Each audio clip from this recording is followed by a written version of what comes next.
অন্তর্বর্তীকালীন সরকারের কাছে ইমপ্লিমেন্টেশনটা দেখতে চাই, কিন্তু আমাদের কেন জানি মনে হচ্ছে আর কি যে অন্তর্বর্তীকালীন সরকারে খুব ভালো ভালো মানুষ, ভালো মনের যারা মানুষ তারা আমাদের উপদেষ্টা পরিষদে রয়েছেন।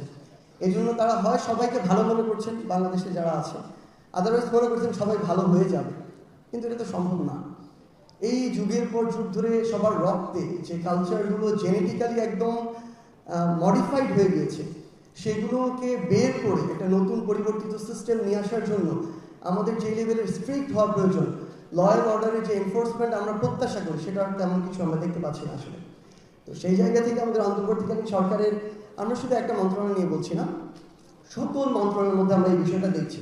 সো এই ক্ষেত্রে আমার মনে হয় যে আমরা এটা মনে করতে পারি যে যারা আজকে এখানে আসলে সম্মানিত উপদেষ্টা হিসেবে রয়েছে, যে কোনো মন্ত্রণালয় হোক না কেন, তারা এত রক্ত এবং জীবনের বিনিময়ে সৌভাগ্যক্রমে এরকম একটা সুযোগ পেয়েছেন।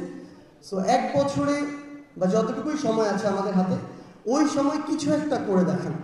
আমার মনে হয় এই চেষ্টাটুকু, একটা কাজ, আমরা মনে করি আমাদের প্রায় 24-25 জন উপদেষ্টা, একজন যদি একটা মন্ত্রণালয়ে একটা কাজ করেন যেটা ন্যাশনালি একটা পজিটিভ ইম্প্যাক্ট ক্রিয়েট করবে, এটা আমরা আমাদের সারা জীবন, আমাদেরকে যদি পরবর্তীতে এসে খুনি হাসিনা তার দোসর অন্য কোনো এজেন্ট এসে হত্যা করে ফেলে, আমাদের বিন্দু মাত্র দুঃখ হবে না। অন্তত এটুকু বলতে পারবো যে অন্তর্বর্তীকালীন সরকারের সময়ে 24 জন উপদেষ্টা 24টা সংস্কার করেছেন, যেটা পুরো বাংলাদেশের পরিবর্তনের জন্য সবচেয়ে গুরুত্বপূর্ণ ভূমিকা রেখেছেন। আমরা আসলে এখনো আশাবাদী, কিন্তু সবচেয়ে বড় কথা হচ্ছে যতটা আশা আমরা করেছিলাম সেই জায়গায় আমাদের প্রত্যাশা কিছুটা কমছে। আমরা চাই আমাদের এই প্রত্যাশা আরও বাড়ুক।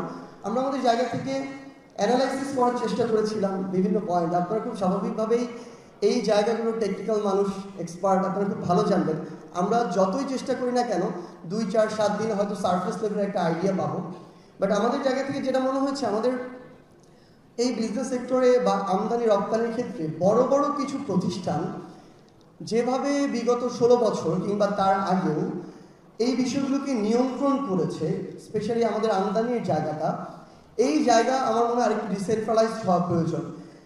আমাদের কাছে এমন তথ্য রয়েছে যে এই বড় প্রতিষ্ঠানগুলো আসলে ঠিক করে দেয় কোন মাঝারি বা ক্ষুদ্র প্রতিষ্ঠান কোথায় থেকে আমদানি করবে।